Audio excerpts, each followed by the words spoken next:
যাই যায় তাই তো যা পকেট ভরায়। ভুয়ামো আলাপ আর কি। আমাদের যে তিস্তার যে সমস্যাটা, শিক্ষিত মেয়েরা ঘরে বসে আছে, তাদের জন্য জানি কর্মসংস্থা খোলে। জাতীয়বাদী কথা জাতীয়বাদীতে দেই, যাই কিছু দিয়ে না তাকে দেই।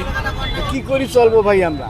এই যে সারাদিন এই যে 300-350 টাকা গাড়ির জমা, কেবল 300 টাকা কামাই করছি সকাল 8টার সময় বেরো।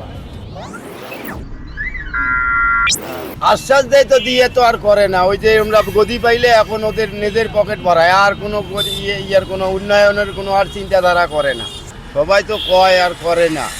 এটা ভালো নেতা চাই যাতে জন্য দেশটা ভালোভাবে চলতে পারে, ভালো জন্য শাসন হয়, গরিব দুঃখীর ইয়ে করে, এটাই চাই। সবাই তো যায় যায় তাই তো যা পকেট ভরায়, তাইও তো আর জনগণের উন্নয়ন চায় না, সবাই নিজের পকেট ভরার জন্যে চায়।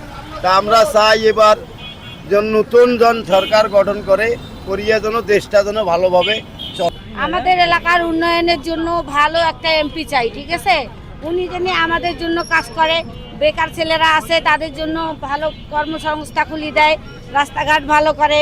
তারপরে হলো বেকার নারীরা আছে, মেয়েরা আছে, অনেক শিক্ষিত মেয়েরা ঘরে বসে আছে, তাদের জন্য জানি কর্মসংস্থা খোলে, ভালোভাবে জানি সবাইকে দেখভাল করে, কোনো জানি চাঁদাবাদ সন্ত্রাসী এগুলা জানি আশ্রয় না দেয়, এরকম এমপি আমাদের দরকার, ঠিক আছে? সবাই তো খালি বক্তব্য দিয়ে খালি কইতেছে বলে আমি হে করব হু করব, লাস্টে তো গরিবের পেটে লাথি মেরে দিয়ে গেল। আর মনে করেন যে আমরা মনে করেন যে গরিব মানুষ, মনে করেন যে ন্যায্য বিচার, ন্যায্য মনে করেন যে খাওয়া দাওয়ার দায় দাবি তো কিছুই পাই না ভাই। কার কাছে চাবো? যার কাছে গেলে যাই চাই তাই তো কাবিলে বলে আমরা কিছুই না। কি করি চলবো ভাই আমরা? এই যে সারাদিন এই যে 300-350 টাকা গাড়ির জমা, কেবল 300 টাকা কামাই করছি সকাল 8টার সময় বেরো।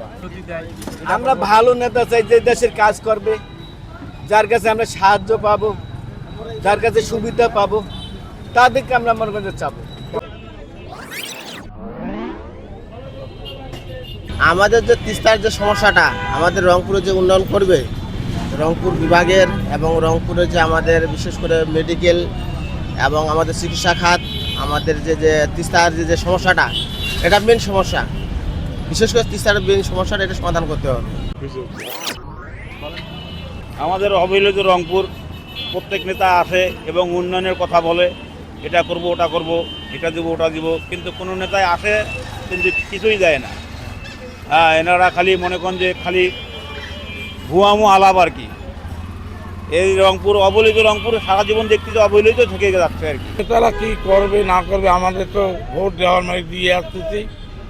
আমাদের তো ওই সবাই কয় দেবো 10 তলা বাড়ি করি, তা আমরা 11 তলা পর্যন্ত বাসি বাড়ি। আমাদের তো সবাই কয়, জামাতি ইসলাম কয়, জাকের পার্টি কয়, সব দলে কয়, বিএনপি কয়, জাতীয়বাদী কথা জাতীয়বাদীতে দেই, যাই কিছু দিয়ে না তাকে দেই। আমাদের দেবে, বহু কিছু দেবে, 10 তলা বাড়ি করে দেবে।